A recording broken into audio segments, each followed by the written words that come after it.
Serial वसुधा में आ गया है बहुत ही धमाकेदार ट्विस्ट। जी हाँ, आने वाले एपिसोड में आप देखेंगे कि वसुधा अब बहुत ज्यादा खुश है क्योंकि देव उसे वापस लेकर आ गया है। असल में होता कुछ ऐसा है कि देव को पता चल जाता है कि कजरी वाली आंखें किसी और की नहीं बल्कि वसुधा की ही हैं। उन्हें देखने के बाद वह बहुत खुश और इमोशनल हो जाता है और सीधा वसुधा के घर पहुंचता है, लेकिन वहां ताला लगा हुआ होता है। इसके बाद वह अविनाश के पास जाता है। अविनाश उसे बताता है कि उसकी वजह से वसुधा घर छोड़कर चली गई है।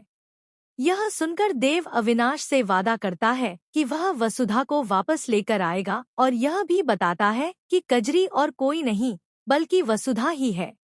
फोटो दिखाने के बाद अविनाश भी बहुत खुश हो जाता है और दोनों भाई गांव के लिए निकल पड़ते हैं ताकि वसुधा को वापस ला सकें। वहीं दूसरी तरफ सारिका परेशान हो जाती है कि अब वसुधा इस घर की महारानी बनकर रहने वाली है। वसुधा घर लौट आती है और चंद्रिका जन्माष्टमी का सारा काम सारिका को सौंप देती है। वह कहती है कि झांकी तैयार करना और प्रसाद बनाना सब तुम्हें करना है।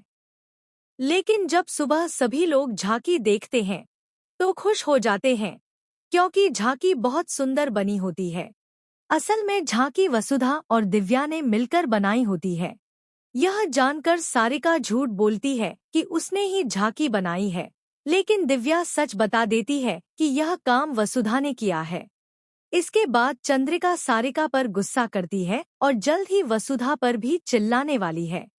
दूसरी ओर कृष्ण की भूमिका निभाने वाला है देव और सारिका वसुधा को कहती है कि मासा चाहती है कि वह राधा बने। वसुधा को कुछ समझ नहीं आता और वह सच में राधा बन जाती है। इसके बाद चंद्रिका उस पर काफी नाराज होती है। अब देखना दिलचस्प होगा कि जब देव को सच पता चल चुका है कि कजरी वास्तव में वसुधा ही है, तो क्या वह उसे बचाएगा और सच में अपनी राधा के रूप में स्वीकार करेगा।